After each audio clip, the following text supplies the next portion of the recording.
get Tandis from Mazwai, representing not just us South Africans, but representing Africans as a whole on an internationally recognized platform to cross 1 million views within this week. And now that you're back at work, fully back at work, you have no excuse.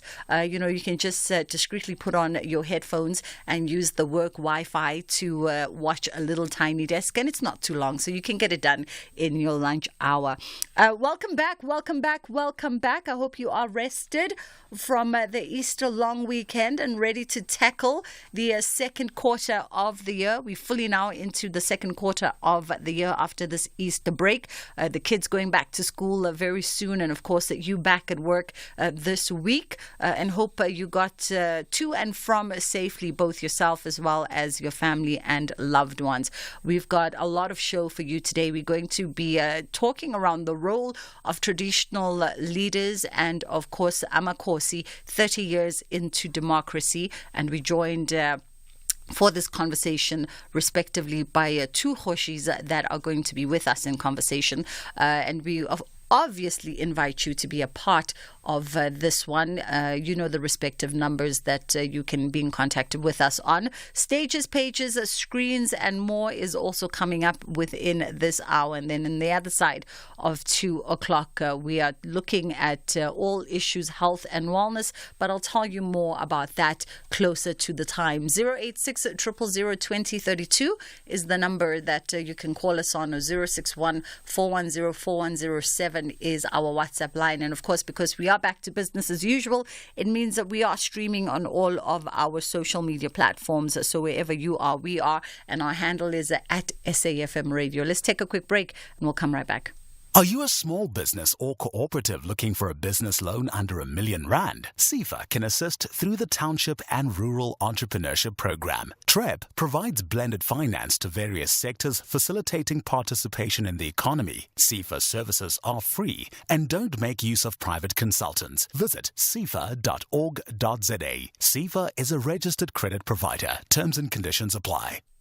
The Masked Singer South Africa is coming to a mall near you, and you can join in on the fun from 9 a.m. until 5 p.m. at Maponya Mall. That has now passed. And of course, this past weekend, they were out at the Centurion Mall, but you can still catch them on a Blue Route Mall in Cape Town from the 4th until the 7th of April. You can meet all the masks, win yourself some awesome prizes, and channel your inner megastar with season 2 of The Masked Singer South Africa. Only on S3. Open up. Arts, culture, and robust conversations with Bridget Masinga. All right, we're taking a look at the role of traditional leaders 30 years into democracy, and there's been some controversies pertaining to the role of traditional leaders. And of course, this continues to be at the center of rural development in democratic South Africa.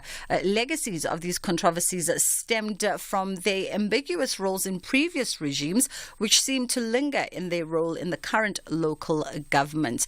And of course, we know that traditional leaders, Amakosi, Hoshi, depending on the language that you speak, are protected by Chapter 12 of the Constitution of the Republic, and this is preserved by the ruling government within the current dispensation. And we thought we'd engage this conversation around the role of traditional leaders and perhaps how it has evolved or where it faced challenges 30 years into democracy. And we are joined in conversation by His Majesty Hoshi Masebo Tato Khulufelo Matsawung, and of course we are also joined by Hoshi Matupa Mokoena, who's the president of the Congress of the Traditional Leaders of South Africa. Gentlemen, good afternoon to you, and thank you both so much for joining the conversation. And I think perhaps we'll start with you, Hoshi Masebo, and get just an understanding of the history of traditional leadership, especially continentally, and given the context of modern-day South Africa.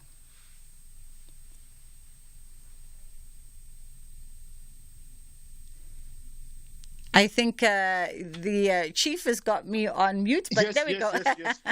I think, sorry about that. It's think okay. We're just having just a bit of network glitches.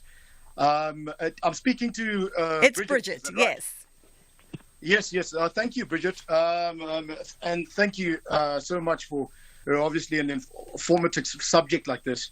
I mean, if we look at the historical context of traditional leadership, I mean, it spans since time immemorial. And I mean, you're having a look at the existence of traditional authorities, which came with it independent nations, kings, queens, and princes, and traditional communities at large. But what you see is largely the development of how government in the form of pre-colonial, obviously parties, treaties that came into effect in terms of the common law aspect, and obviously the Western negation, and how legislation was created.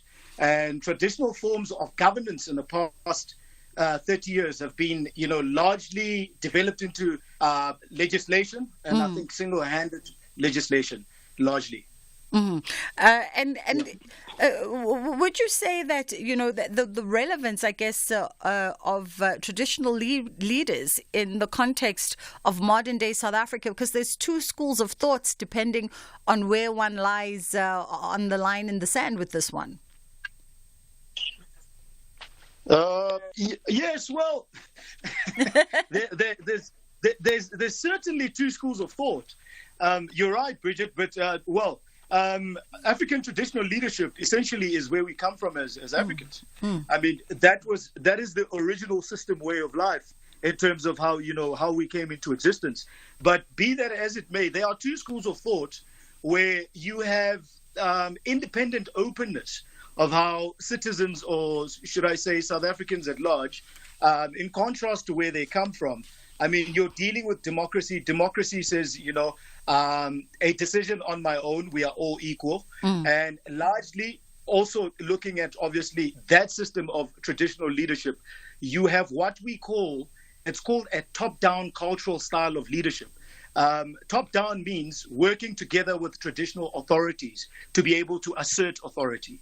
You understand? So obviously, citizens are now largely living on their own under the framework of the government, and obviously certain areas occupied by the government now.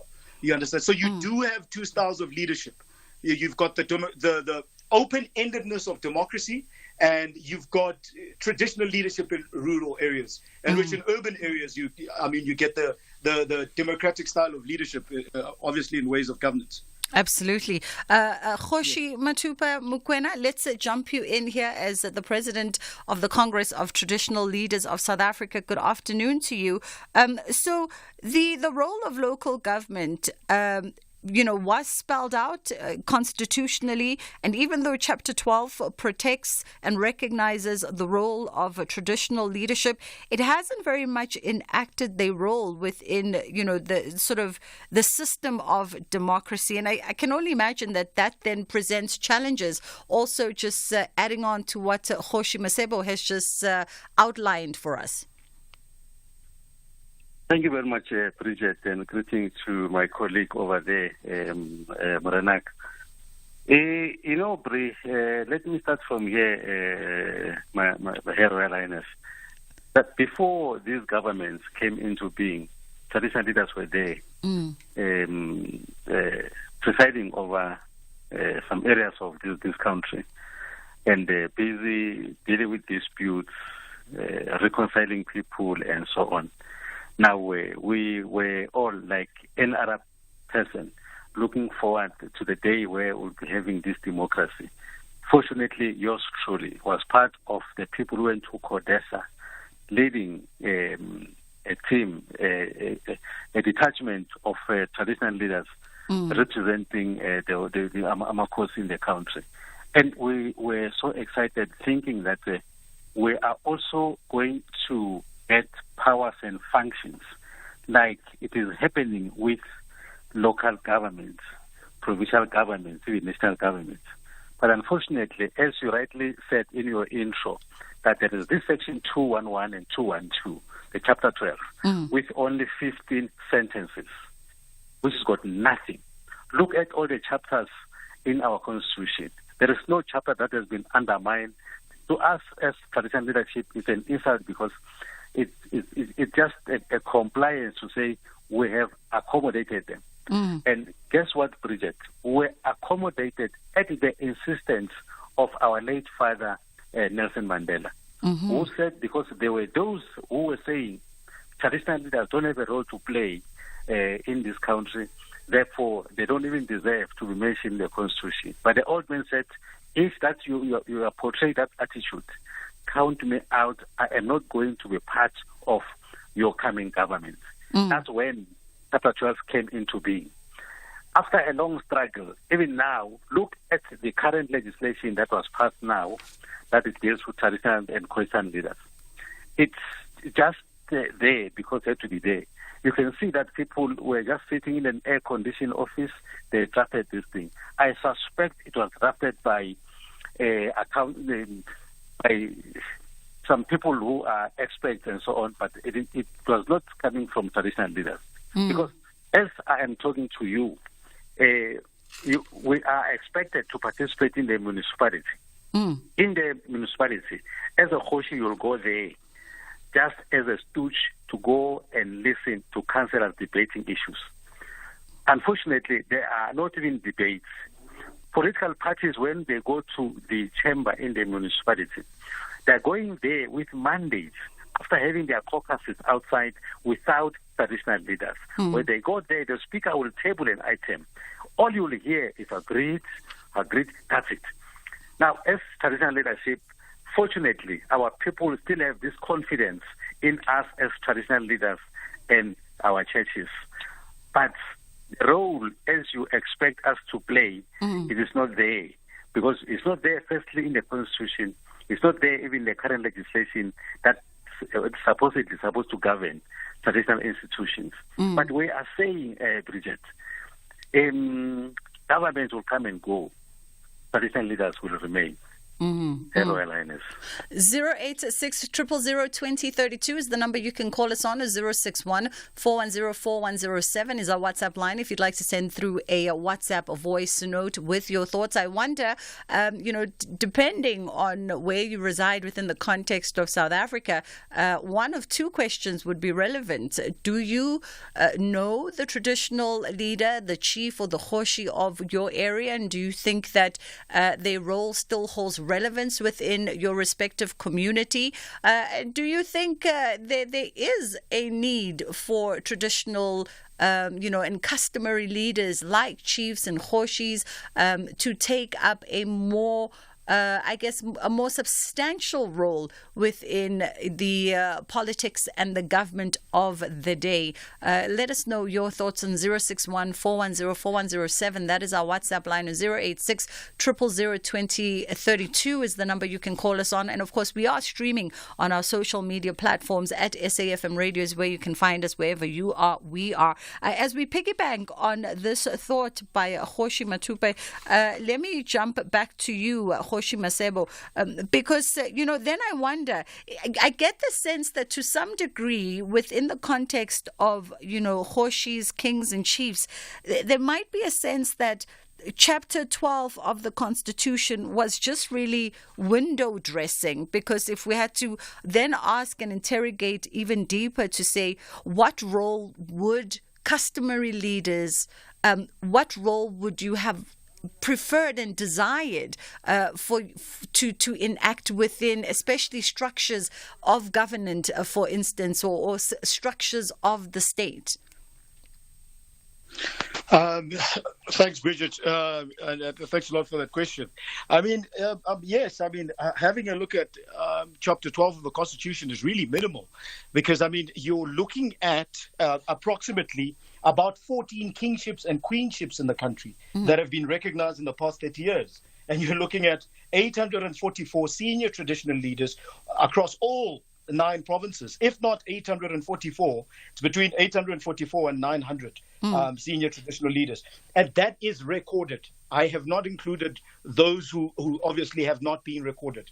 And obviously in that number, you've got a tally of those who have been recognized and those who have not been recognized. Yeah. Now, out of the 14 kingships that are at least known, and the 844 to 900 senior traditional leaders, traditional communities and kingdoms that we speak of, each and every kingdom has a different custom and culture. and way of life in terms of how they adapt. Now, you are looking at legislation. You want to talk about the role of traditional leaders. You are looking at that chapter 12, limiting the scope of traditional leaders in terms of the TFG Act, the Traditional Leadership Act, the Khoisan Act as well, the Limpopo Institutions Act, respective areas.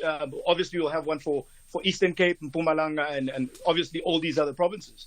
But now you've got a limited scope, and which is why Kgoshi Mokoena largely says that under that chapter 12, there's a limiting tail of a voice as to the powers and the scope of traditional leaders. Largely in the past 30 years, we've had issues of separation of powers. You go to courts are full with cases that come from traditional communities and kings and chiefs and queens. You've got administrative issues that aren't being dealt with. That's obviously the least of the problem. Then you obviously also step into land issues as well. You've got those problems thereof. Because what Chapter 12 does, it says that now the Constitution will recognize the role of traditional leaders, but it does not go into the extent of understanding the gravitas of what purpose do these powers serve. Because if indeed, after obviously the dispensation of 1994, if they did serve a purpose, we would not have a recourse of land reformation that has failed. Yeah. You understand? It desperately failed. So, I mean, Sorry to jump, sorry to jump into your thought. Let's just pause for a second as we take the headline news. We'll come back after this, and of course, our lines are open on 086 000 2032 or 061 410 4107 if you want to send us a WhatsApp voice note with your thoughts. Good afternoon. Thanks, Bridget. In the headlines, the MK party believes it has a solid basis to challenge the disqualification of former President Jacob Zuma from running as a candidate in the May elections. Judge Sulet Potrol says it would not be competent for courts to interdict arrests, as it would lead to the collapse of the criminal justice system. She delivered judgment in the urgent interdict application launched by the National Assembly Speaker, Nosiviwe Mapisa Ngakula. And Harry Potter author J.K. Rowling has challenged Scotland's new hate crime law in a series of social media posts. I'll have details on these and other stories at 1. You're listening to Bridget Masinga on SAFM. As we jump straight back into it, it is the full circle with myself, Bridget Masinga, coming to you from, of course, HQ this week, leading the conversation. 086 000 2032 is the number you can call us on, and 061 410 4107 is our WhatsApp line if you'd like to send through your WhatsApp or voice note. The role of traditional leaders 30 years into democracy, and of course we are in conversation with His Majesty Kgoshi Matsung and Kgoshi Mokoena joining us. Let us jump to the calls quickly, and then we'll come back and jump in our guests as we hear your thoughts on this very important conversation.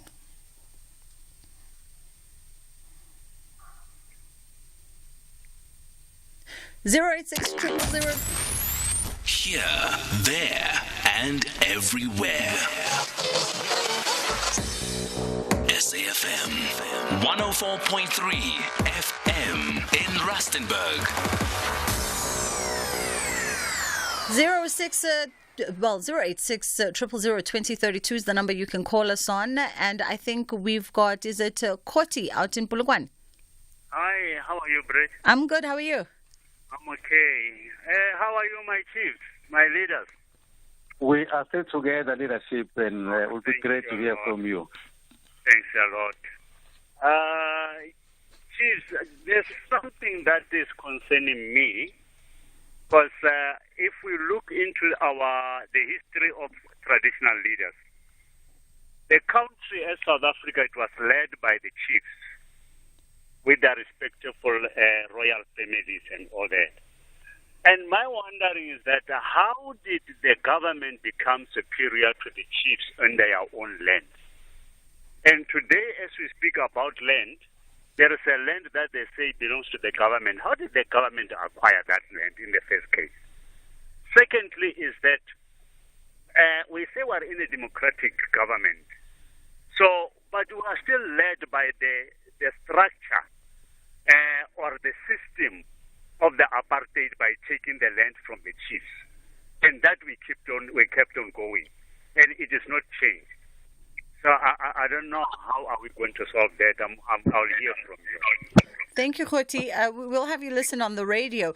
Interesting point there, Chiefs, because I was going to ask you, Khoshis, you know, we've had some scholars on this here show, and when we've spoken around issues of customary laws and customary leaders, they've often pointed out that although the Constitution recognizes and respects customary law and customary leaders, it also confuses the supremacy of the Constitution as being the only and final document of governing and legislation in this country. And I think it speaks to exactly what Khoti is asking, Guti. How does government become superior to customary ways that in fact predate any kind of democracies upon this land, or modern day democracies upon this land? I think Khoshi Matsueng, you there? Yes, I'm here. I was just waiting for the green light there, Bridget. Yes, go ahead. Yes, that's a really interesting question. Look, if you look at, where we come from, ultimately, we come from a society where we draw back to land dispossession. Legislation was created by the apartheid government, or rather regime, over that. We come from a concession where land was negotiated in terms of governance when obviously Westerners arrived here.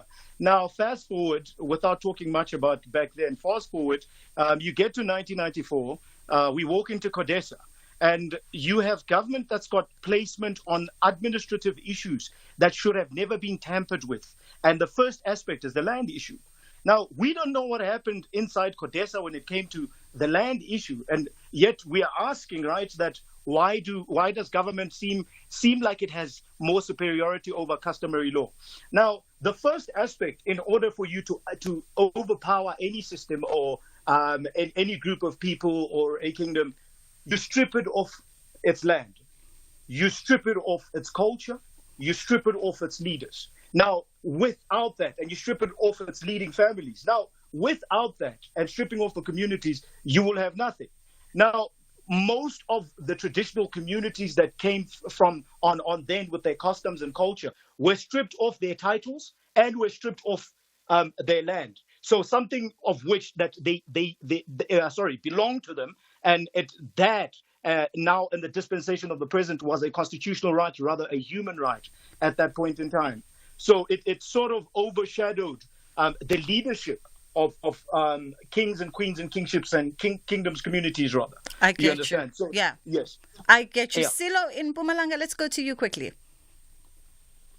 Thank you very much for taking my call. It's Loshai Murule from Mametage, of course within the royal family, but phoning on my personal capacity. In my culture, we say, "Mota mahlonga tau tla tshwere serumula." Di khosi serumula ke seo. We want to appreciate the panelists. We want to appreciate the panelists that are with you today, and we say Contralesa has really elected a very progressive leader in Kgoshi Mokoena.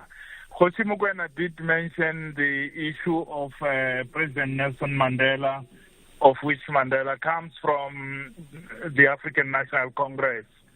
Now, the African National Congress did away with a government that was created to serve minority and formed one that serves all South Africans. So the inclusion of Amakhosi or traditional leadership into the constitution was a progressive step. We got cut off from Brazil. Let's go to Hillary quickly as we wrap it up. Hillary, you've got about a minute, my love. Yes, go ahead. Thank you. Hello? Yes. I just need your valued opinion. Why are South Africans, the pedophiles, rapists allowed to vote? Surely are we the only country in the world that gives them? Surely they should have their vote taken away from them. Hillary, I have to break a connection right now, unfortunately, because we have to keep to a topic. We can't veer off as we've run out of time. Kgosi Mokoena, perhaps let's get some final thoughts from you, sir. Apologies, we fast run out of time for our conversation today. I want to fully support what was said by Silo from Mamichake, a very progressive young man. I know him very well. On this one, CODESA missed an opportunity to correct things, because the very same thing that our people went through during apartheid, Amakosi, Magoshi went through the same thing, where we're forced even to force our people to pay dog tax, something that if as a Hoshi you don't do it, you are deposed. A stooge will be placed in a position. Now, the CODESA as well, when we promoted the customary law that must be there in the Constitution, they refused. Many organizations ganged up against Amakosi at CODESA. They removed the customary law clause, and instead they are favoring the Roman Dutch law, which is Western. And even now, they are pushing, but I'm very fortunate because the kind of treatment that Amakosi are getting in the whole country will always put an example of Mpumalanga. Mpumalanga, they are doing so well in terms of meeting Amakosi halfway. I'm talking to you, there is no province that is taking care of Amakosi than Mpumalanga, where some tools of trade and other things are given to Magoshi of Mpumalanga to enable them to work. Now, the question is, why are other provinces not doing it? Traditional leaders can be trusted. Bridget, my sister, Her Royal Highness, there was a time where some people, when they want to be popular, they will say traditional leaders are corrupt, they can't be trusted. Tell me today, who is corrupt? Who are going through courts because of corruption?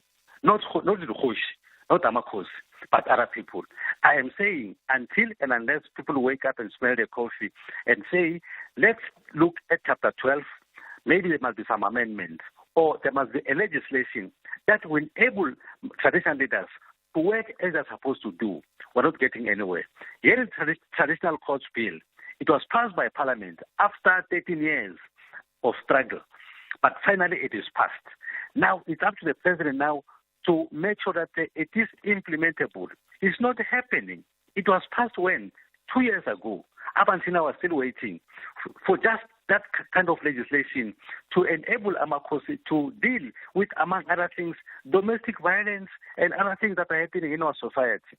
As I'm saying, Bridget, my sister, in my closing remarks, I am convinced that one day we'll get leaders who are not captured in terms of favoring Western practice than their own cultural practice. My sister, Her Royal Highness, I pause. Thank you so much, Kgosi Mokoena. And by the way, I received the Her Royal Highness, and so I'll be waiting for the cows to arrive. My greater pleasure to be in conversation with both you gentlemen, His Majesty Masebo Tato Khulufelo Matsung. I appreciate the time with you both. That was our conversation today on the role of traditional leaders 30 years into democracy. And of course, you can still send through your voice notes on 0614104107. We'll carve out some time in the second hour to hear those thoughts from WhatsApp. Let's take a quick break here, and then we'll come back with stages, pages, screens, and more. SAFM 104 to 107 nationwide. Leading the conversation. SAFM supports a litter-free South Africa. Play your part in keeping our surroundings and environment clean. SAFM, leading the conversation. Stages, pages, screens, and more on the Full Circle.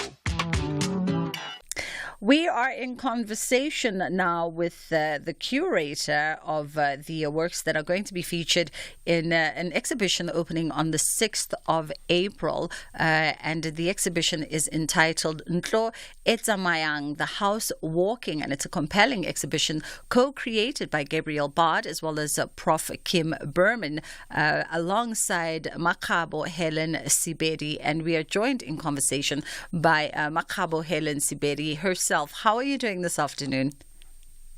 Okay, and how are you doing this afternoon yourself? I'm fantastic, thank you. So appropriate to be in conversation with you around this exhibition, which really journeys through indigenous knowledge systems, considering the conversation we just had beforehand. Yes, I happened to learn that when I was young, that you have to be built as a house in you, so that the house can be moving, going where the sun set when our sun rise. It's a people there who has to communicate with you, but working together with them. Yeah, and presumably, that is the metaphors by which you draw the inspiration of the title, Ntlo Etsamayang, the Walking House. Yes, the Walking House is what I really thought when I was invited in Sweden. It's the time where the Walking House should start going to other places where I should communicate with them, as I was taught that I will have to communicate with the people where the sun rises when our sun sets.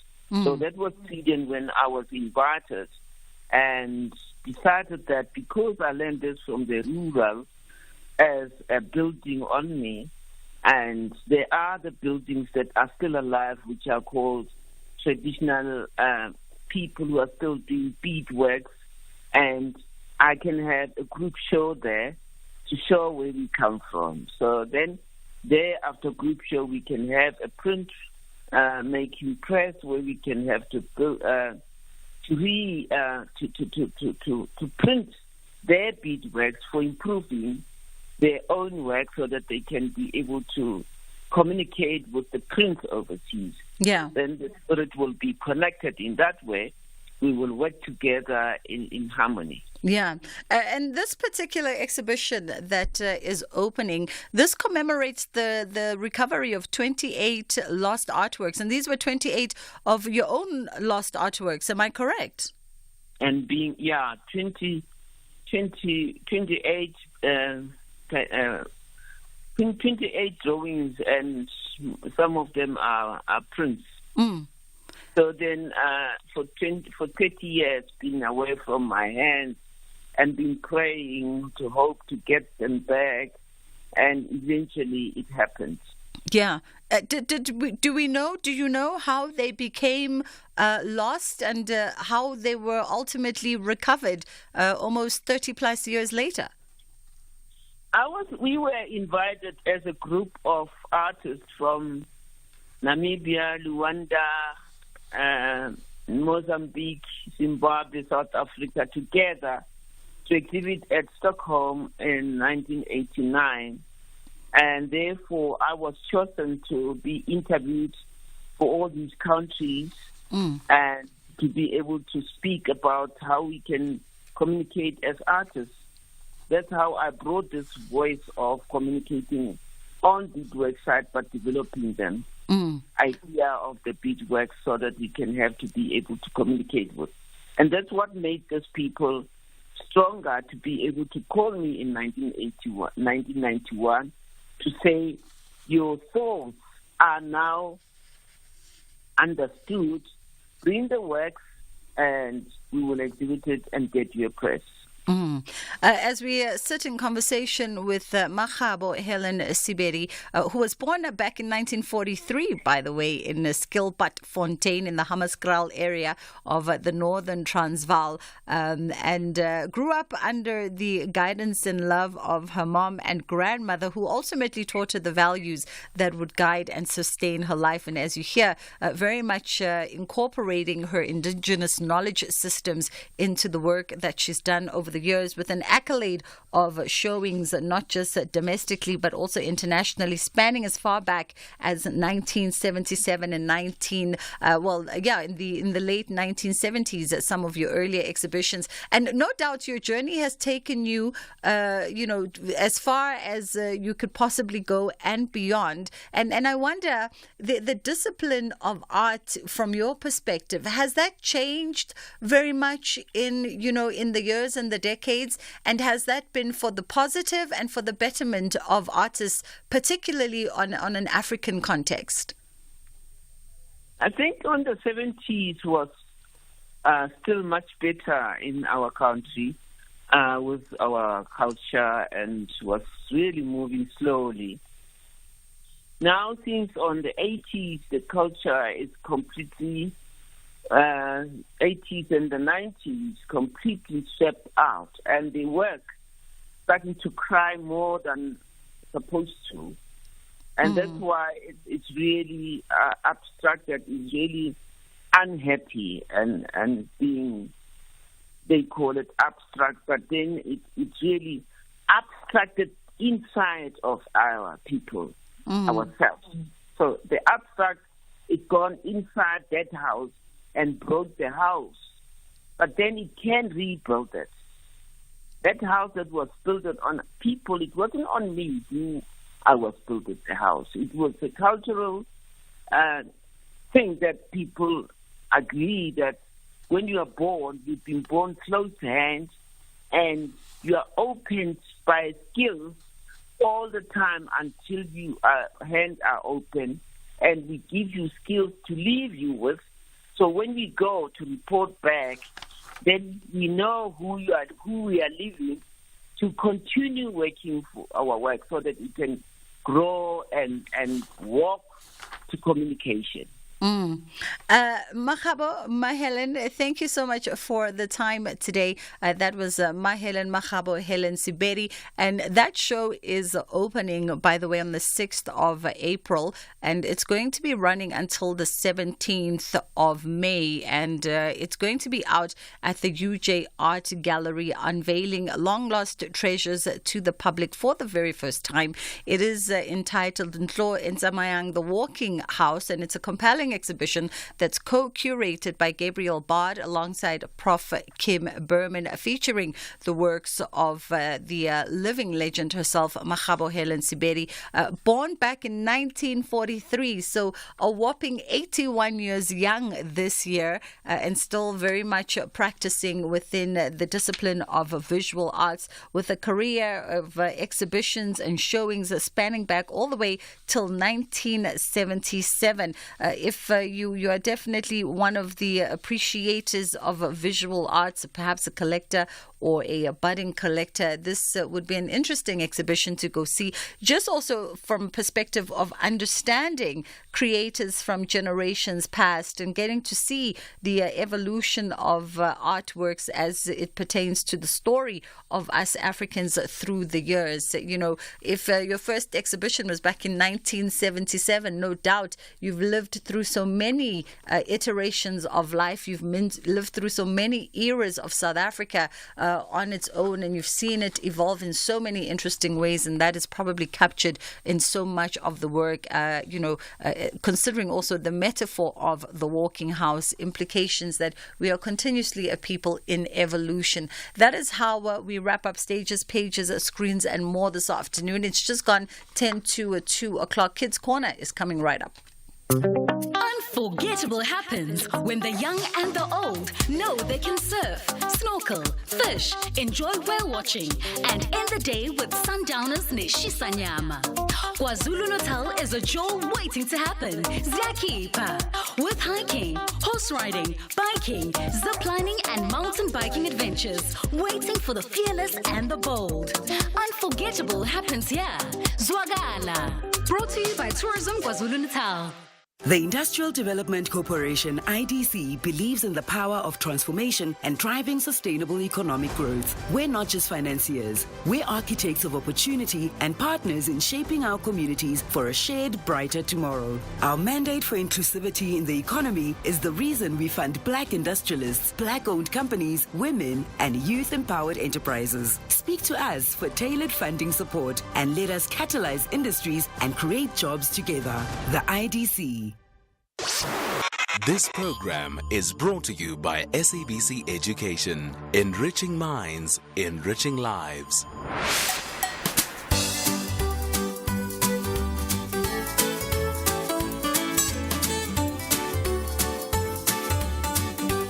Greetings to you all. my name is Lorraine Moyo and I am 12 years old.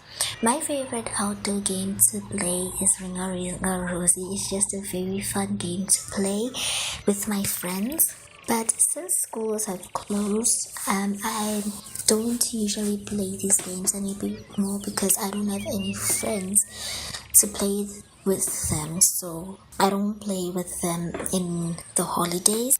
I think the benefits of being part of these indigenous or games is because you get to exercise your body very much and also get a bit of fresh air outside. That's what these indigenous games do, and also they're also very fun to play. And I do enjoy playing these kind of games because they are very fun and they will just also keep you away from stress and all of that. Very fun. I find myself playing them very often at school. Thank you so much for listening to me, and I hope you have a wonderful day today. Good day, everyone. My name is Zamanga Zumiana, and I'm 12 years old. Yes, I do know some examples of indigenous games, and here are some. In Tongo, a game where you fight each other with sticks or twigs. Murabaraba. While most people will be familiar with this game, Murabaraba is a traditional two-player strategy board game played in South Africa and Botswana, with a slightly different version played in Lesotho. I learned about all of these traditional games at school in life skills, and I have played both of them. I think kids should play indigenous games because playing indigenous games not only improves your physical development, they also get to experience and let their imagination wander. Children also learn social skills because most of the games are played in groups. They also learn to understand rules. Thank you for listening and bye for now. See you next time. Good day, parents. My name is Kapeamba. My son is Nabo, and I'm 12 years old. My favorite indigenous game is cornhole. Yes, I have found myself playing during the holidays. It helps develop skills. Yes, I do enjoy playing this game. I often play these games when I'm bored. Hello, my name is Mohammed Arham Ahmed. I am 9 years old and I go to Brixton Pioneer School. Outdoor games and general sports hold a special place in our hearts, fostering physical fitness, social interaction, and cultural preservation. My name is Katlon Onyanen. My favorite outdoor games are just playing basketball with my friends outside. Since school's closed, I have found myself participating in outdoor games. The benefits of engaging in outdoor games is it keeps you active instead of staring at a screen the entire day. I love playing these games because it helps me strengthen my bond with my friends and it keeps me active the entire day so that I don't have to stare at a screen the whole day. I play these kinds of games every single day in the evening or sometimes in the morning. Hi, my name is Danica Wood and I'm 12 years old. I think I know a few indigenous games. A few indigenous games I think I know of are tag and hide and seek. I came to learn them through a few of my friends. I find hide and seek kind of interesting. I think it's important that kids learn indigenous games so they can play them with their friends and know more about them and be more active and fit. Thank you. Hello, my name is Putzamachet. Yes, I do know indigenous games that were played in the olden days. Games like hopscotch, only a bit more ancient. I came to learn about them through old movies and television and at school. Yes, there are some that I play currently. Yes, it is important for children to play indigenous games so they know and learn about their culture more.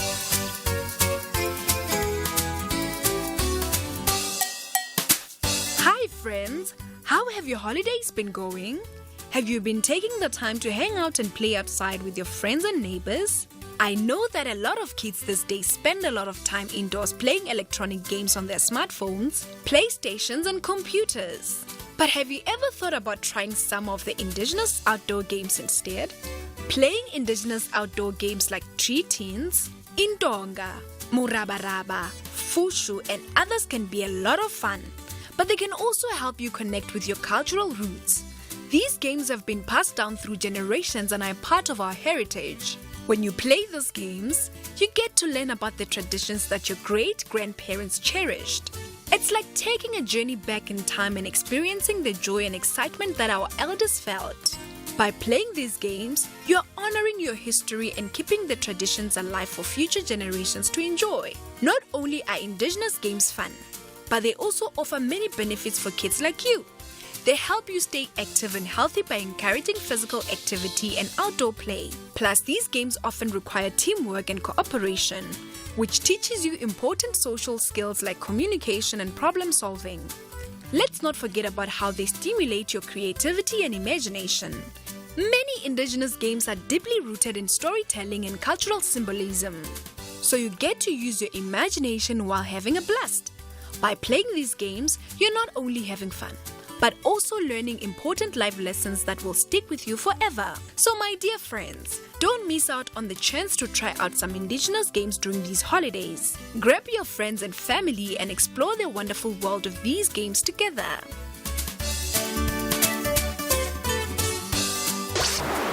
This program was brought to you by SABC Education. Enriching minds, enriching lives.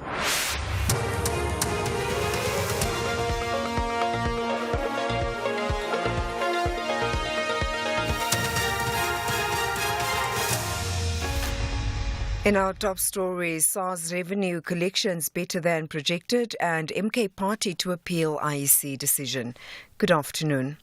The South African Revenue Service has announced that net revenue collections, which represent tax collections after refunds, have been paid out for the 2023-2024 season, amount to 1.74 trillion rand. SARS Commissioner Edward Kisvetter says this is 10 billion rand more than what government had projected during the February budget.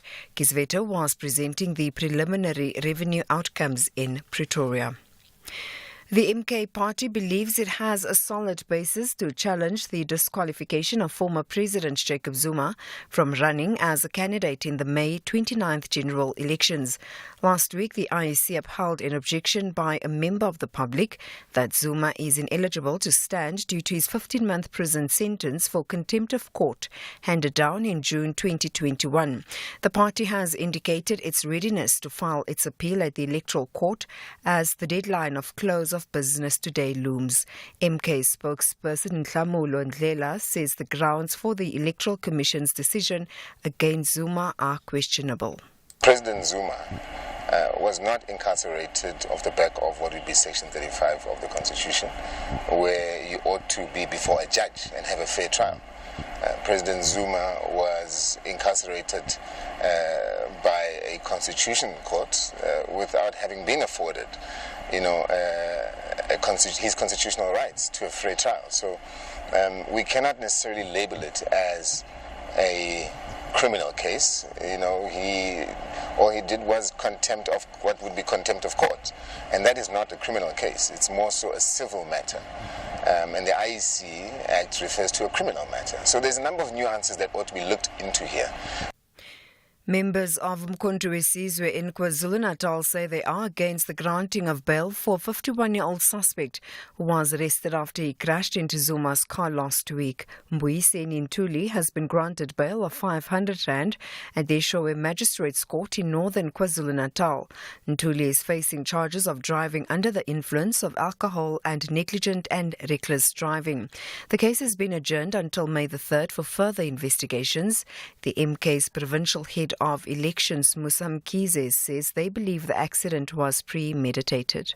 It's not just an insult to us, it is an insult to the entire South Africans as a whole. And also we can't dictate to the court not to give bail or not to give bail. But having not proper investigation been done, as we strongly believe this is well planned matter to disturb us, to disturb South Africans who will vote the majority the Mkhonto season come the 29th of May, and which is not, we will not allow this to happen. Judge Sulet Potterall says it would not be competent for courts to interdict arrests as it would lead to the collapse of the criminal justice system. Potterall delivered judgment in the urgent interdict application launched by the National Assembly Speaker, Nosiviwe Mapisa-Nqakula. The Speaker sought the intervention of the court to prevent the state from effecting an arrest against her. However, Potterall says if the court were to grant such an order, it would lead to the criminal justice system being controlled by suspects. She delivered the judgment in the Gauteng High Court in Pretoria. The respondents argued that it would not be competent for this court to interdict an arrest. I'm in full agreement with this submission. Not on the facts presented, but more importantly, a court has to take cognizance of the fact that if the court grants such an order, the floodgates will be opened. Every suspect will be in a position to approach a court on an urgent basis, setting out on speculation that there is a weak case against it and interdict an arrest. And finally, Harry Potter author J.K. Rowling has challenged Scotland's new hate crime law in a series of social media posts, inviting police to arrest her if they believe she has committed an offence. Rowling, who lives in Edinburgh, describes several transgender women as men, including convicted prisoners, trans activists and other public figures. She said freedom of speech and belief was at an end if accurate description of biological sex was outlawed. Recapping the top story, the South African Revenue Service has announced that net revenue collections, which represent tax collections after refunds have been paid out for the 2023-2024 season, amount to 1.74 trillion rand. For SAFM News, I am Anne Musa. Bridget Masinga is leading the conversation all across South Africa right now. Stay tuned to SAFM. Show me.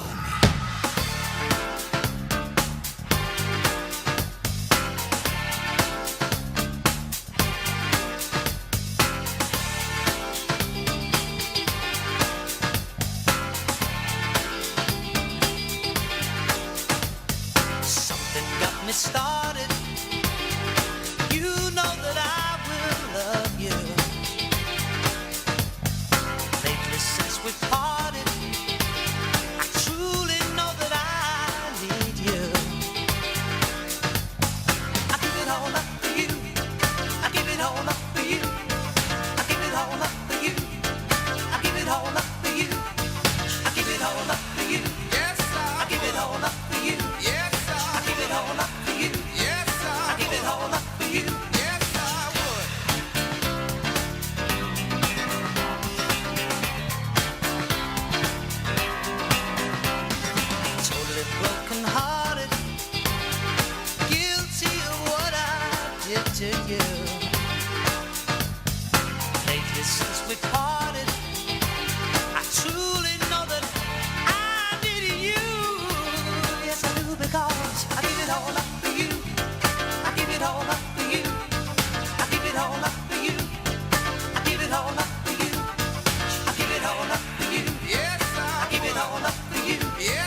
It is Simply Red, which something got me started. We thought we'd kick off this hour with something a little bit groovy with the British soul and pop band. And this song did really, really well for them across various territories, including internationally. And, you know, it was released at a time when there were still big budgets within the world of music, when artists and bands could still go off to foreign places and shoot their music videos.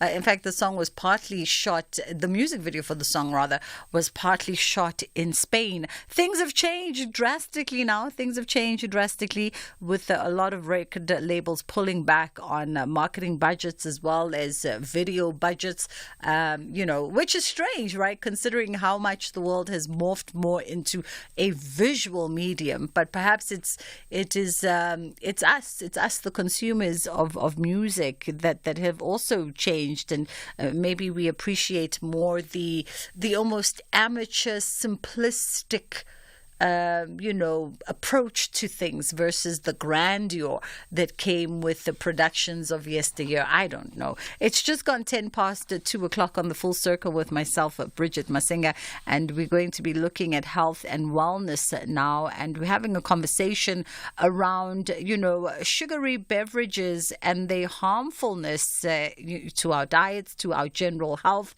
and there's been a call to promote the health promotion levy, and in fact to increase the health promotion levy. Over 35 top experts on obesity and diet-related diseases, as well as public health from some of the world's leading universities, had actually written to Treasury officials in support of increasing the current health promotion levy to 20%.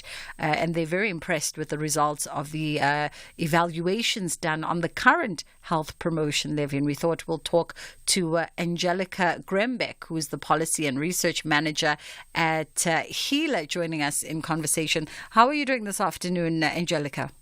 Hi, Bridget. Thank you so much for having me. I'm very well, thanks. And how are you? We are fantastic. Guilty as charged as one of those consumers that has been trying desperately to kick the sugar habits over the years. And it's become part of our culture before we even get to the nitty-gritties of the levy. But I think consuming excessive amounts of sugar has just become part of who we are. It's a very addictive behavior.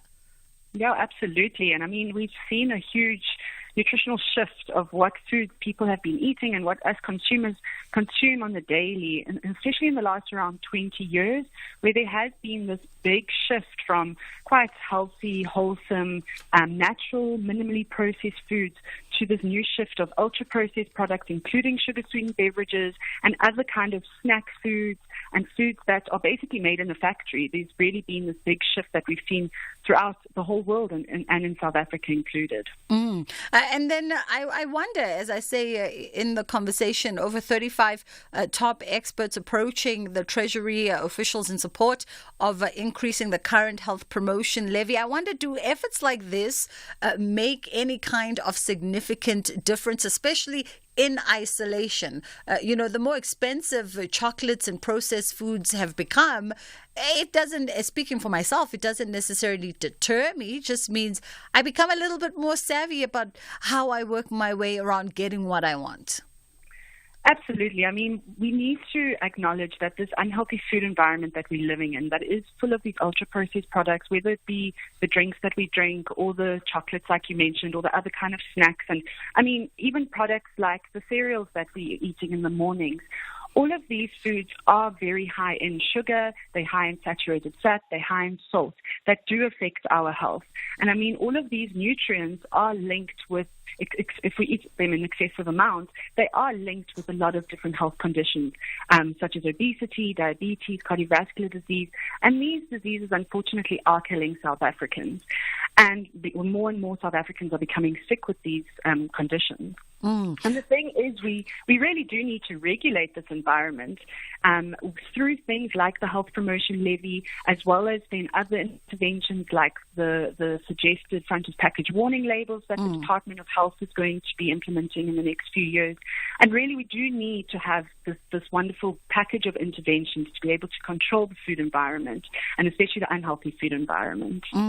As you talk about, regulating the environment through various means, and you bring up the front of package warnings, and that's a conversation I know we've had previously on the show. It always makes me think of a time where, in my recent memory, I think I remember legislation being passed around the food tunnels leading to the tills of shopping of retailers. Those tunnels often are side to side with processed and sugary sweets and chocolates and all kinds of goodies. So, but I've seen a reversal of that. And every time I walk into my local grocer, I wonder, well, was I imagining that there was some kind of legislation passed around that? Or because we live in a country that has no follow through on implementation, no checks and balances, that retailers are now just rewinding that backwards slowly? Yeah, so there's many different ways that we can try regulate the environment, and legislation is obviously one of the best ways, because it forces either the retail spaces or the food and industry as a whole to really, by law, have to implement these regulations. And the problem that we see is, if we don't make it a mandatory regulation, then the industry acts like they will do that. So possibly that wasn't a mandatory one, and then yes, it looks good for a few months. They're acting like they're on helping the consumers, and the consumers' best interests on their minds. But then they do reverse it if it's not mandatory. They do the same with things like marketing. The food and beverage industry have signed many pledges saying that they will not market their products to children. But we see that this is happening consistently. And that is why it is so important that something like the health promotion levy or the introduction of these front of package warning labels will be made into law, and that we can actually hold the industry accountable for this based on actual legal actions that we can take if they do not follow the regulations. Yeah. And then let's also talk about, because it's one thing, I guess, to have mandatory regulations, right? And retailers comply, manufacturers and industry comply by way of front of package warnings, health promotion levies. But all of that becomes in vain if we're not changing the consumption behaviors of society. So, that's the beauty of these regulations. So I think that is actually the whole point of having these regulations and this health promotion levy in place. If you think about the health promotion levy, for a general consumer, it sounds a little bit scary because it's called a health tax. So, whenever you throw the word tax at anyone, it is a bit of a daunting type of intervention. But really what this health promotion levy is doing is it does increase the price of these products. So as you said just now, then you can maybe then evaluate when you're shopping, okay, maybe I shouldn't buy this product because the price is too high. Maybe I should replace it with something else. It's also then made the manufacturers of these sugar-sweetened beverages actually reformulate their products so that there is less sugar in it. So, of course, there is a lot of debate around whether reformulation is a solution, but at the end of the day, they have had to change their actions. So if you can put these kind of regulations in place for the industry to have to look at what they're putting into their products. And if you think about it, I'm using the word product very intentionally because we have, as consumers, started to believe that this is the food we should be eating. And it's not food at the end of the day. It's not the food that we should be consuming for the better of our health, because we know that these foods and these products are created now in factories. They are pumped with all of these different ingredients. They're often high in these nutrients of concern. They have so many additives and things like that added to it that, if you try and read the back of the label and try and even pronounce half of the things that are in the product, it's almost impossible for us to understand at all what's in our food. And it really is important that we make sure that we hold the industry accountable through these regulations. We make sure that more food that is produced can actually be good for our health rather than completely destroying our health, making more and more people sick. And really, it is actually just for the industry to get profits. They don't have the best interest of us as consumers at heart. They're businesses, and they need to make money from these products. Mm-hmm. And I wonder, Angelica, what has been the general response from the industry regarding these health taxes? So, I mean, obviously they're not really going to be supporting these types of taxes. They will have to pay more, and it's less profit for them. So they, of course, then do try fight it. And they often put things like job losses at in the front and center. And we need to remember that these interventions really affect the whole of South Africa. Every single person, whether it's a child or an adult, these sugar-free beverages are actually being marketed towards children, marketed towards adults. We are all consumers at this stage. I mean, if you look at a child is a consumer. Their parents are consumers for them, and one day they might even become parents where they will also then again be consumers. So what the industry does is they often target these marketing tactics and things like that directly at children so that they can get almost these lifelong consumers. And it's once you start unpacking these things, and it's actually quite shocking that the industry does actually then still have quite a lot of say in these health policies, which shouldn't be the case. They shouldn't actually be allowed to say to Treasury or give arguments in a sense and say that this is why we shouldn't have this increase to the tax or have the tax at all. And it really is, I mean, at the end of the day, these foods are really unhealthy for us. And I mean, there's so much evidence showing that they cause these conditions. There's even new evidence showing that like sugary foods, fatty foods, especially these ultra-processed products that are high in sugar and fat are even addictive. So, I mean, there's so much evidence that's so clear that we need these interventions in place. So that is why it's so important that the government, the Treasury, the Department of Health really stand up and actually implement these so that we can have at a population level something that protects our people and gives them the right to food and right to access of nutritious food as well. Yeah. And I want to ask you, have there been, and I guess through the work that you guys do at HELA, you might be better placed to fill us in on this. Have there been case studies in other countries and other territories that have implemented harsher, health promotion levies, whether you call them health taxes or sugar taxes, where there's been a significant difference in the product that's being put out there by manufacturers and industry, but as well as, a significant change behavior from consumers that almost negates the argument that manufacturers would put up there to say that, well, if we changed and went, a healthier route, for instance, or a more conscious route, then there would be a significant impact not only in our business, but in our ability, because I guess they'll also put the argument forth in our ability to contribute towards the GDP and taxes of the country and all these great business arguments that they put forward to convince governments. Yeah. So, I mean, I would like to just start that. I mean, even our own health promotion levy that's been around now since 2018, we have actually seen changes in consumer behavior. We have seen that people are buying less of these products. So therefore, they also consuming less sugar. So that is really wonderful. And I mean, this levy, the different versions of taxations happen across the whole world, and there is the same types of evidence that is showing that we are actually able to change consumer behavior.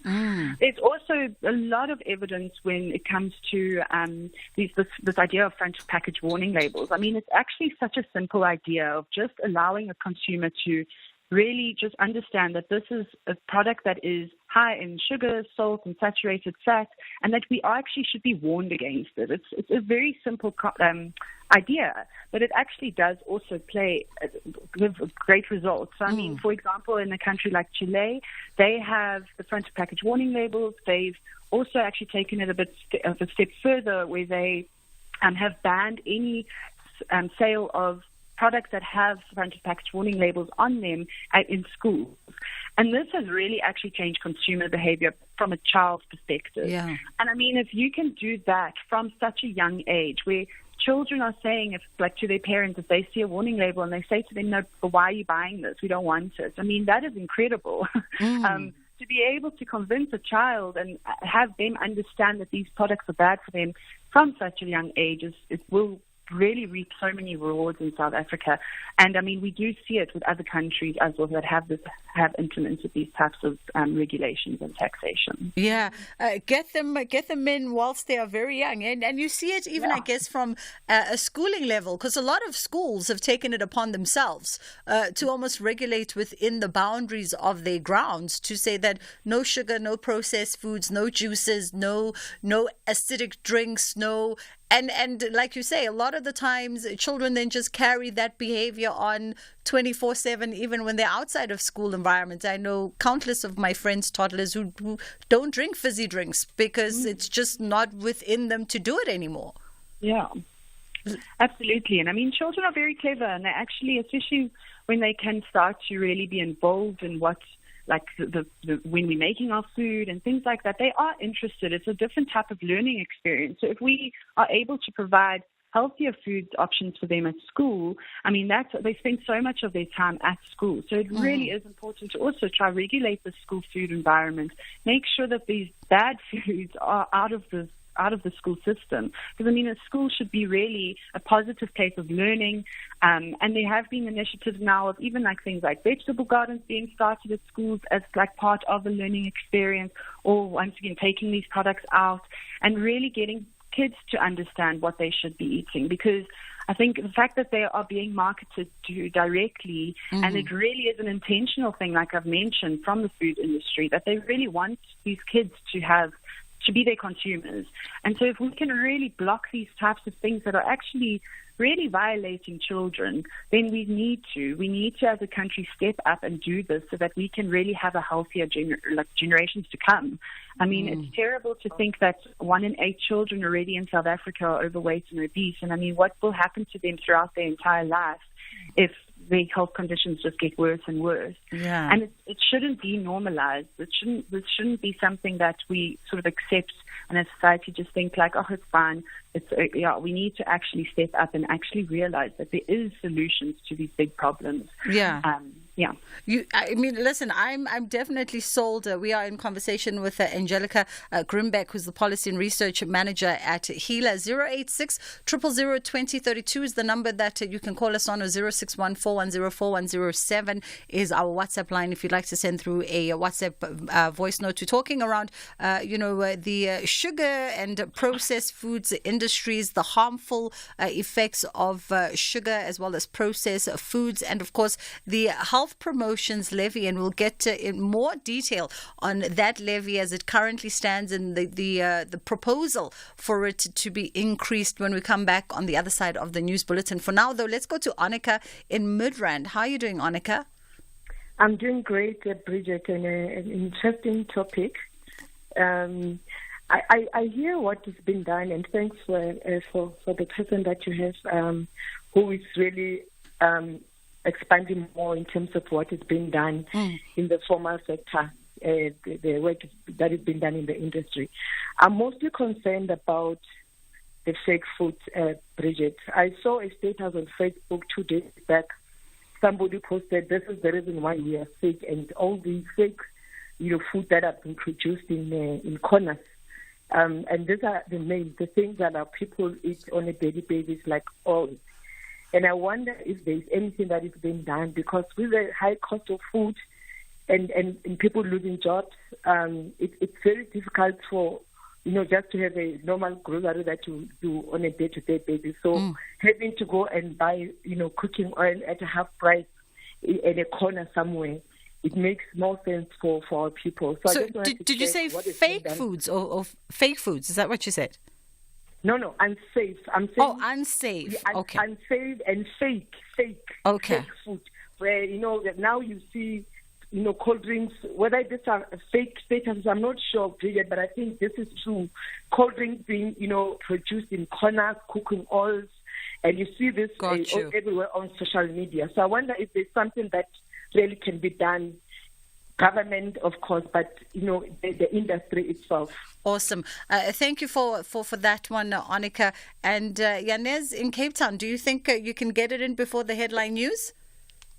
Yes, I hope so. But I work hybrid. I work for the Coca-Cola company, and the amount of sugar put there on is amazing, huge. but and also of course affects our health. But I would like to ask a question about, we are talking about other products, like for instance salt. Salt is very dangerous for our body. We don't talk about it putting any penalty for the access of the salt in our products, especially meat. For instance, you open the ham or whatever, 2 days later you cannot eat it because so much of salt is there. And we know about the sugar and diabetes. What about other diseases from the salt? Gotcha. I don't hear anything about it. So maybe we're going to touch about something like that. We need the salt for our body, for our brain, to pass the information from our cell's brain to the other part. But we need the minimum. But like our meat is so compact, and full of salt.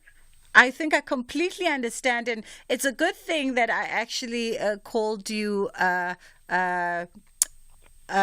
Jean, because you work for the Coca-Cola company, and so we wouldn't want them to know your actual real name.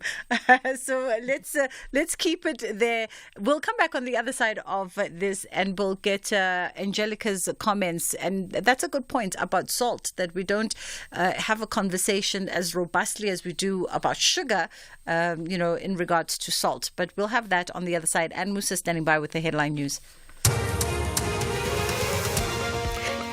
Good afternoon. Thanks, Bridget. In the headlines, a businessman has been shot and killed and 2 others wounded at a tavern at Mutetema village in Limpopo. The 38-year-old businessman was sitting with 2 of his friends when an assailant opened fire on them.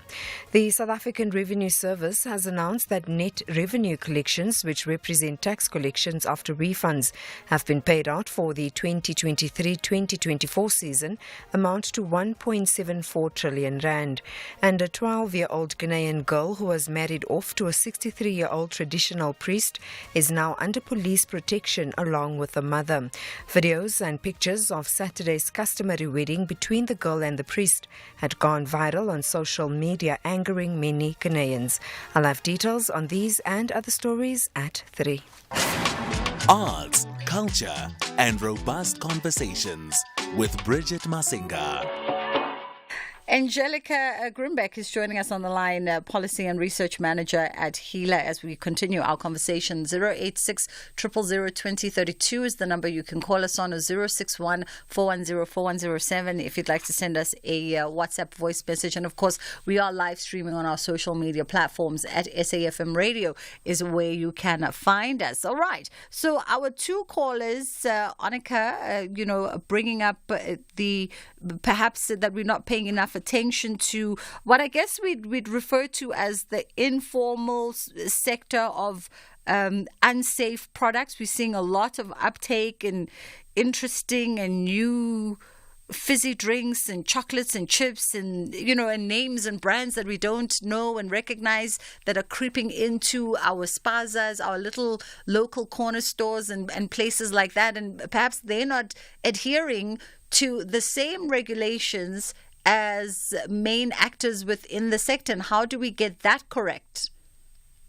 Yeah, and I mean, it's the reality of South Africa at the end of the day. When the food that's available to people is what we're going to be consuming. So whether it's a brand that we may know or a brand that we don't know. The thing is, I mean, obviously when it comes to the entire food system, there's so many things that need to be fixed to be able to make sure that firstly the unhealthy foods are regulated and maybe controlled better, but that also that we have a rise in nutritious foods being eaten. I mean, we know how expensive everything is. The food costs have just risen so much in the last few months and years that it is so difficult for general South Africans to eat these natural foods or minimally processed foods. So we need to acknowledge that a lot of work needs to be done in that space as well to really be able to make sure that foods that are nutritious and good for us are also made more affordable. And that really is, I mean, whether that is the formal sector or the informal sector, there's many different ways that we can approach that. But it is really important, and I think that this goes into our colleague from Coca-Cola's comments of, I think it's wonderful that he actually did phone, because it shows that he can acknowledge that why are we focusing on sugar. And I think he can maybe acknowledge that he knows that sugar is bad for you. There's too much evidence to show on the other side. But that why aren't we focusing on other things like salt? And I mean, we are. I think that nothing can really happen overnight. There are sodium restrictions that are implemented in South Africa of how much sodium can be put in products. There's also, with this idea of this front of package warning labels, salt is one of the nutrients of concern. So what the front of package warning labels can do in the future is going to be amazing, just to firstly show people that these nutrients are bad for us. What can we maybe do as new interventions regarding salt, regarding more interventions with sugar, and also with saturated fat as well as an added one. So, I mean, we have to realize that the food system is so complicated, and we need the interventions to be really targeted at certain things so that they can all come together and work together to be able to actually create this food justice and this change in South African eating behavior, so we can go back to how we were eating maybe 20 years before all of this manufacturing of these products and everything came in. Let's also, Angelica, best understand, I mean, we hear about it, particularly when the finance minister delivers the budget speech and everyone's listening out for all the taxes. And, he'll mention the sin taxes, including the sugar tax. But I think a lot of us don't really pay attention as to where the health promotion levy is sitting currently versus the 20% that's now being proposed by the various experts to the Treasury. Yeah, so I mean, when our promotion levy was enacted in 2018, it basically sat at around an 11% rate. So how this taxation works is that any sugar content above a 4-gram threshold is then taxed. So obviously the manufacturers get that tax and then they put that onto the product prices. So at the moment, I mean, like I mentioned, in 2018 it was around 11%. Because it hasn't been increased based on inflationary increases throughout the last few years, it's actually eroded the tax to going below 10%. So it's sitting at around 8% now. And even though it's been at this low rate, we've still seen results, especially at the beginning when it was at that 11% rate. People were buying less of these products. They were going to other things like water, etc., and reducing their sugar content. That's why, I mean, we're saying 20%. It was a World Health Organization recommendation a few years ago of really just making sure that almost the higher the better. So obviously we can't just say like make it at 100% or anything like that, because it is obviously there's lots of players at within this game. But 20% is going to be able to then increase these prices further, allow more consumers to make other choices when it comes to these sugary drinks, and really then start protecting the health of our nation. And I mean, things like the whole idea of the health promotion levy is really to help reduce obesity, reduce these diseases. And this isn't going to happen overnight. We really do have to wait for very long-term studies to show the effects of this. So this is often something that industry will also say like, oh, it hasn't reduced obesity in South Africa, etc. But this isn't going, like I say, happen overnight. We need to have these changes in consumer behavior happening. Then less of these products will be bought. Maybe then expanding these types of ideas to other products because of that, like more consumer knowledge of what's in our food through things like the front package warning labels, and really trying to link all of these interventions together so that we can see these obesity reduction, diabetes reduction, cardiovascular disease, cancer, etc. The list goes on and on and on. Reduction in South Africa. Yeah. Let's jump to Bongani and Richards Bay quickly as we prepare to wind down the show. How are you doing, Bongani? Bongani? Hi. How are you? I'm good. How are you? I'm great, thank you. Go ahead. Yes, I just want to comment on the food safety. I think we are always behind. I don't know why, because these big companies are making a lot of money all over the world.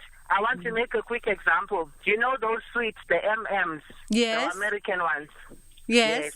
You know there is a flavor there that is not allowed in Europe, in most of the European countries, because they are so strict about the safety of the food that their people must be eating, the population must eat. Now that flavor in other countries where the law has not been written properly, because apparently there's a poisonous chemical in one, I don't know which flavor, I think it's the purple one or the orange one, I don't know. But those sweets, I'm just making an example. Some countries, They run ahead of the curve and they legislate to protect their populations. Tina, here in South Africa, we just so lax about everything, and now people are getting sick because of all these foods. Yeah. And we have Ministry of Agriculture and Food, that will be taking care of food. Ministry of Health, which now take care of us when we are already sick. Instead of running ahead and legislating properly, and it's not like we have to write new legislation. Most of these countries in Europe, they protect their populations and they legislate against a lot of things. We can just copy a lot of things from them. We got you. Thank you, Bongani. We got you. And a valid point that he brings up, Angelica. Why aren't we anticipating? Why are we always reactive after the fact? Absolutely. I mean, also it just brings up this whole terrible side of the industry as well, that they often multinational countries that then come to countries like South Africa and other developing countries where they use the resources and then basically make everyone sick. They take all of the profits back to their multinational countries and everything like that. And really, I mean, we do need to have these kind of things in place. And once again, I think that this is why it's so important that we just even have these types of conversations so that more and more people can become aware. Because, I mean, at the beginning of this conversation, you even mentioned that it's just become normal for everyone to eat these foods, and nobody really even sees them as an issue. And that shouldn't be the case. We should be standing up against government, against the industry, everyone, and saying, no, we actually want to have better food available for us that's affordable, that's good for our health, so that we can actually prosper. We can actually get to that level in South Africa where we don't have so many people ill. We don't have people that now have all of these other issues that come with having health conditions, and really creating a strong workforce that has a wonderful ability to be able to be strong generations coming forward. So we really do need to carry on with these types of conversations, make more people aware, really gain this public support and have civil societies and people's voices at the policy-making table so that we can actually show the government that this is supported by our people and our fellow South Africans. Yeah.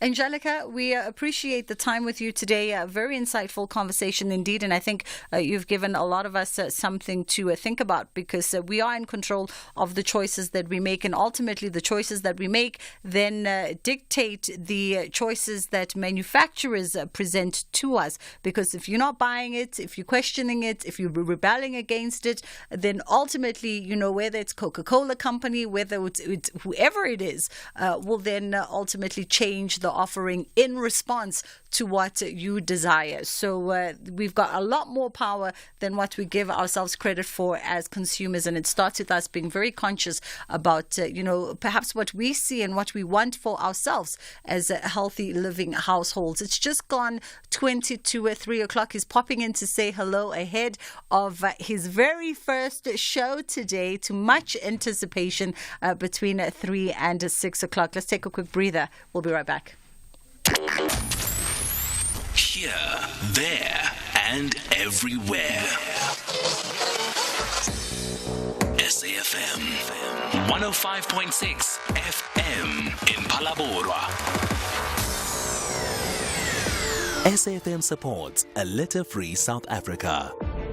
Play your part in keeping our surroundings and environment clean. SAFM, leading the conversation. You're listening to Bridget Masinga on SAFM. Well, he's in the building. Well, should we be saying welcome back? Does it still look the same? Well, let me check it out. Let's see. It looks the same. I took a picture. You probably have seen it on Twitter. Yes. Which some people say, oh, so you've already been there.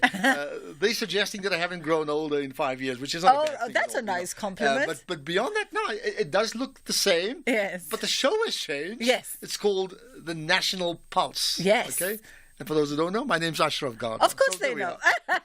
I mean, you've hung out for 20 years. Well, not 20 years, yeah, but yeah. Right, so should we be finding out and getting a sneak peek on what we can look forward to from the National Pulse? Well, I mean, or are you keeping that for 3 No, o'clock? not really. I mean, people must listen in. I'm certainly the National Assembly Speaker, Nosiviwe Mapisa, Nkakula, they put in an application to prevent being arrested. Yes. Well, that application has been thrown out of court, and what that really means, we're going to cover it. We're going to get some implications on the new SARS collections coming up shortly, what that really means to you and I. Al Jazeera, they're set to be banned now by Israel. I think it's a huge global issue with regard to the media. And you may remember Viswan Reddy, he's the guy who incited violence on behalf of the MK party, saying if they stop the MK party, there will be anarchy in this country. Well, predictably, he has been charged by the NPA. In fact, we speak to him. All of that coming up 3 to 6. Lovely stuff. Okay, looking forward to it. Ashraf is going to unpack what else you guys can look forward to as the year unfolds. The national pulse is keeping his finger on the pulse. It's an important year indeed this year as we get into elections. Let's take a quick break and then we'll come back and we'll wrap up the full circle.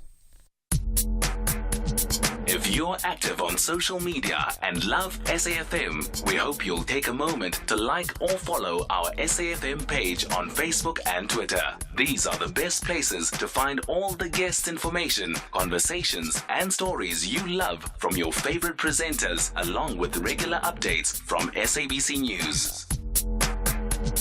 And don't forget, you can send your questions to feedback@safm.co.za. SAFM, leading the conversation. The Full Circle with Bridget Masinga, Monday to Friday, 1 to 3 p.m.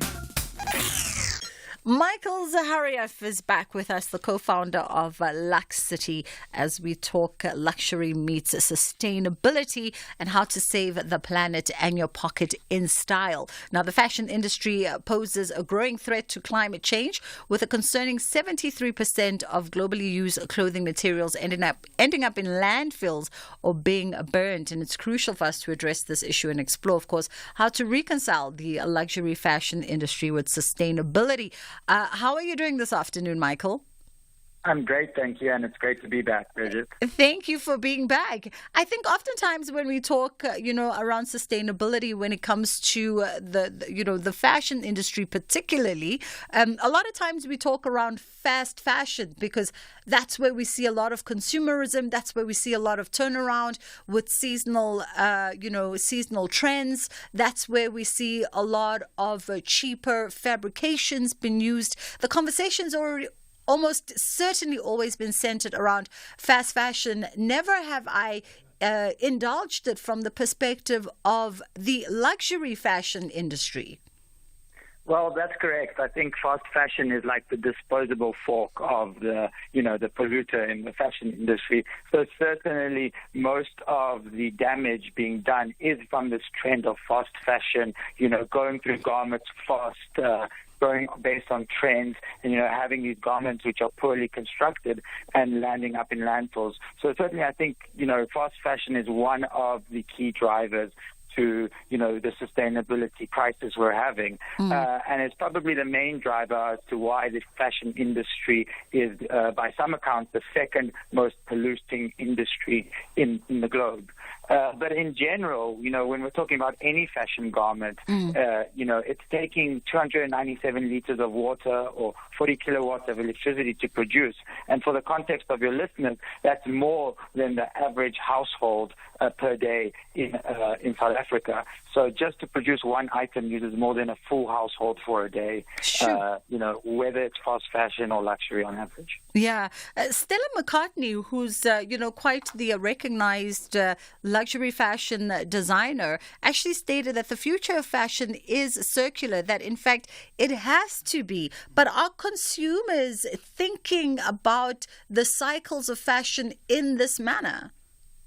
Well, I think so. Definitely globally, sustainability and circular fashion, which is one of the best answers we have to improving the sustainability of the industry and the globe, is a big concern. It's actually the leading cause as to why the shopper, in the Western world is purchasing pre-owned fashion. It's not for a price point of view. It's not to gain a vintage item. It's in fact because they're more concerned about sustainability. And that's a trend that we're even starting to see in South Africa with many of our shoppers at Lux City, which are able to afford buying new, preferring to not only sell to us, but also consider buying for us, even when it's not, just to gain a discount or just to gain a limited edition item. The other thing I think when we have this conversation is, I remember being in conversation with Lucanyo Ndingi, who we know is, one of the new crop of cool within South African fashion and really cementing himself in that middle luxury category internationally.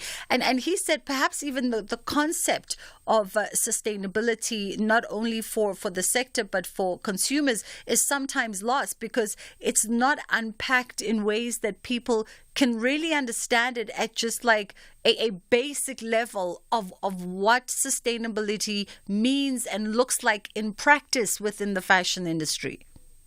Yeah, and I think it's very important that, people, they need to see the visuals. They don't really understand what's really happening, what these landfills look like, how long it actually takes a garment to decompose versus, something that is decomposable. So it's very hard for them to imagine this and feel for it. And that's what I think we're really trying to do with Luxity. What we've realized is, we can't just talk about sustainability and essentially guilt people into making more sustainable decisions. What we need to do is find a way to have them make more sustainable decisions on their own by making pre-owned luxury, and buying pre-owned more of a trend, making it something cool, making it something that you want to do and aspire to do. And that way you'll want to learn about sustainability and you'll want to benefit, sustainability, rather than saying, oh, I'm doing it because I feel bad or because I feel like I need to. So we've taken the positive approach, and I think it's starting to work. People are really starting to understand that, buying pre-owned is not something that you do because you can't afford the new item, but it's something that you do because you can get a better discount, you can resell your items, and on top of it, you get this huge benefit to the planet as well in the long term. And I wonder, Michael, on a sort of more macro level, is the industry doing enough? Because it's one thing for bespoke retailers such as yourself, who's in, the secondary market business, and you obviously get to see your clientele, but we're talking of a very niche number in comparison to sort of the multi-billion-dollar industry on a global scale. And I wonder, are we seeing that consciousness at that level? Because even the likes of the Stella McCartneys, in the context of the fashion industry, it's still very much a niche lane. In my mind, as I close my eyes and I'm thinking, for instance, let's take a mega mall in South Africa. Let's take Sandton City, which a lot of people are familiar with, especially within the Gauteng context. There's only one retailer who's in the business of fast fashion that from time to time will do conscious fashion awareness, but even they don't lead with conscientizing, as a focus marketing tool. It's almost like a byproduct on the occasion when someone remembers that we've got to have a positive impact on the environment. Exactly, and I think that's what we see a lot of, is this whitewashing of sustainability. A lot of the brands saying, consumers are pushing for this, we need to look like we're, giving it some airtime, and it's not in essence genuine or enough to make a difference. But at the end of the day, we have to realize these are companies, and they are mostly interested in their bottom line, no matter what they put out there. So the best way to influence it is with your spend and realizing, where can I shop? Where can I spend my money? Can I make more sustainable decisions more and more of the time? And pre-owned is just one of those decisions you can make.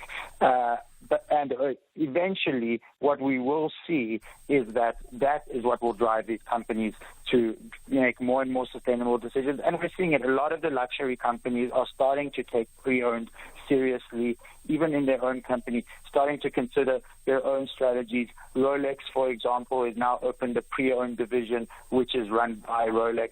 So, over time, it is possible to make the change. Right now, I don't believe there is enough of a genuine interest from the industry as a whole, but it is definitely a growing momentum. And the more pressure the consumers can do by, making more sustainable decisions and considering other options, the more pressure there'll be on the leaders in the industry to take, the talk seriously. Yeah, you've definitely, I think, put us in the loop in as far as sustainable fashion is concerned. And next time, maybe we walk into our favorite retailers to buy that must-have seasonal item, we'll be making a different choice and perhaps opting to rummage through our closets or visit the likes of yourselves at Lux City and see if we can't find a treasured item from a previous season to give it a new lease of life. Michael Zahariev, as always, we appreciate your time and your insights, co-founder of Lux City, looping us in terms of luxury meets sustainability. We are approaching the final moments of the show, and we thought we didn't get around to so many of you who shared your thoughts and opinions when we were having our first conversation today and looking at the role of traditional leaders 30 years into democracy with the Hoshis who joined us for that conversation. And so we are going to rewind back on some of your voice notes that you sent us earlier on, just to hear where your thoughts and opinions and comments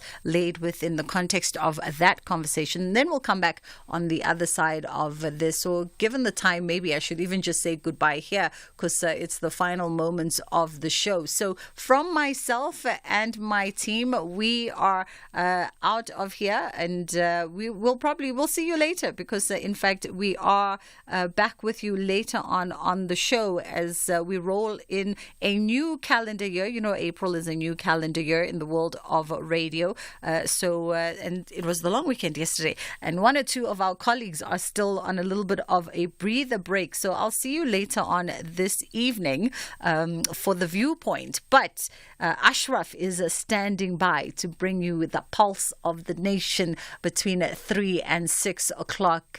He's right back where he left off, and maybe he'll switch on the mic and say, and as I was saying, from myself and my team, we'll see you tomorrow, inshallah, God willing. Good day, Bridget. This is Sam. In all honesty, traditional leaders don't serve any purpose in a democratic government because, let's be honest, we've got ward councillors, we've got mayors, we've got MECs and so on. They are the ones who are there to deliver public services. Traditional leaders are just there because the agency wants them. In fact, not the agency, all political parties rely on traditional leaders so that they can influence communities to vote for them. Traditional leaders don't serve any purposes anymore. They are not there. They are not improving people's economic lives. They are not delivering services, nothing at all. They're just there because politicians want them there so that they can influence communities to vote in their favors. So they need to go. They're just being paid for nothing. Good afternoon, Bridget. It's Mandla here in Bushle Park. I think chiefs and kings, Amakos, they are not relevant anymore. What is their role? What are they doing? Because most of them these days, they are involved in politics. Let's take, for instance, the much recognized king, Misuzulu. People of KZN are crying about water each and every day. I've never heard him addressing the issue of water. He should be the one pushing Senzo Mchunu on behalf of his people. Has he ever built a dam, borehole? Nothing. What is he doing on a daily basis? What is his role? Thank you. Good afternoon, ma'am. I don't have a problem as a person to find the traditional leaders taking or being active in politics, provided they are not aligned to any political party. Remember, these people are like priests. They lead the whole community. And once they start to become aligned to a particular political party, it becomes a problem to their constituency because the constituency consists of the community which belongs to different political parties. So that is number one. Number two is that I've got a problem with traditional leaders who relocate from their villages or their areas of jurisdiction into suburbs and towns, and suburbs, let me just leave it there, and yet running their councils and their communities or constituencies remotely. I've got a very serious problem with that aspect of the traditional leadership. Hi, Bridget. Thanks for a great show. There's no role for traditional leadership in modern-day South Africa. I mean, they themselves, the so-called kings and chiefs, rose to prominence or came to be through, warmongering and self-appointed. Nobody's born a king. So how did they become kings? If they want to test what I'm saying, they must just go and contest the polls and test their popularity there. Nobody wants to be subjected to another man. We don't have people who are going to reign over us simply because their grandfathers were more warmongers. They beat up people and subjugated them. That I do not agree with, and I'm challenging them to go and test their popularity in the polls. They must stop hiding behind government and go and contest and see if people want to be subjects. Oh, Mahoshi. I live in an area where this Mahoshi are abusing the people. Hoshi Mukwena just doesn't want to say it. These people are getting a salary from the government, they're getting free cars, yet they still want us to pay what they call Uktela stand. You must pay for the land that you stay in, that small 30 by 30 piece of land that you stay in, and you don't even own it. You get a PTO if you are lucky. Sometimes they will even not allow you to bury your loved ones at the graveyard because you are not paying that money. Chiefs are really abusing people. As for me, I really do not see their role anymore. Thank you.